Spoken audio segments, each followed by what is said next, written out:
Viewers from mine of knowledge, अस्सलाम वालेकुम।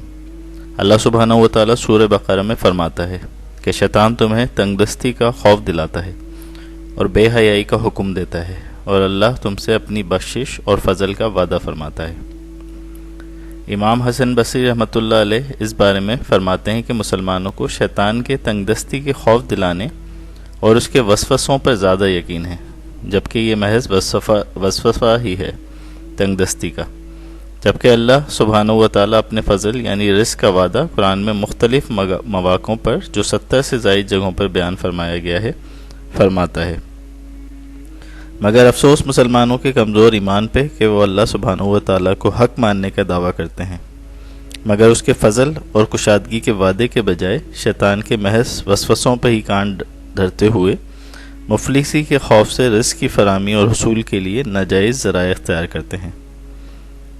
मुसलमानों की अक्सरियत रिश्वत और सूदखोरी के वबाल में मुब्तला है। इसका मतलब तो यही है कि उनका ईमान अल्लाह सुब्हानहू व तआला के वादे के बजाय शैतान के वसवसे पर है।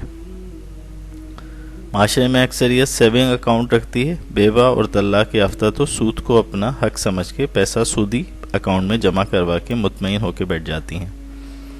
हालांकि सूरह तलाक में अल्लाह सुब्हानहू व तआला वाज़ा हुक्म देता है कि औरतों के लिए बिलखुसूस और तमाम लोगों के लिए बिलूम अल्लाह से डर के हराम तर्क करने वालों के लिए रिज़्क़ का एहतमाम वहाँ से किया जाएगा जहाँ से गुमाम ना होगा।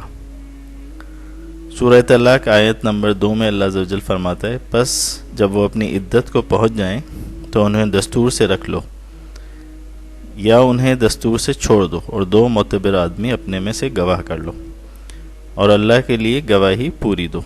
ये नसीहत की बातें उन्हें समझाई जाती हैं जो अल्लाह और क़यामत पे ईमान रखते हैं, और जो अल्लाह से डरता है अल्लाह उसके लिए निजात की सूरत निकाल देता है और उसे रिज़्क़ देता है जहाँ से उसका गुमान भी ना हो, और जो अल्लाह पे भरोसा करता है तो सो वही उसको काफ़ी है। बेशक अल्लाह अपना हुक्म पूरे करने वाला है। अल्लाह ने हर चीज़ के लिए एक पैमाइश मुकर्रर कर दी है। तिरमिज़ी शरीफ की इस हदीस, अगर तुम अल्लाह पे कमा हक़ को एतमाद कर लो तो जिस तरह वो परिंदों को रोज़ी देता है इसी तरह तुमको भी देगा, कि वह सुबह को भूखे निकलते हैं और शाम को पेट भरे हुए वापस आते हैं।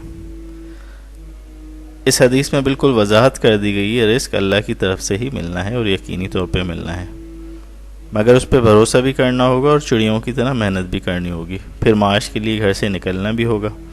जैसे भूखी चिड़िया सुबह को फ़िक्र माश में अल्लाह सुब्हानहू व तआला पे भरोसा करके अपने घोंसले से निकलती है, और शाम को जब वो लौटती है तो उसका पेट भरा हुआ होता है। लिहाजा अपने गिरेबान में झांकिए, अल्लाह के वादे पे यकीन रखें। यही वादा पे यकीन ईमान कहलाता है, और ईमान पे ख़ात्मा उसी का होगा जिसका ईमान पुख्ता होगा और इस बात पे यकीन होगा कि अल्लाह ही रिज़्क़ देने वाला है, ना कि शैतान के वसवसों पे जिसका ईमान होगा। और जिसका ईमान पे ख़ात्मा होगा वो जन्नत में जाएगा। अल्लाह सुब्हानहू व तआला हम सबको ईमान की मजबूती और इस्तिकामत अता फरमाए। आमीन।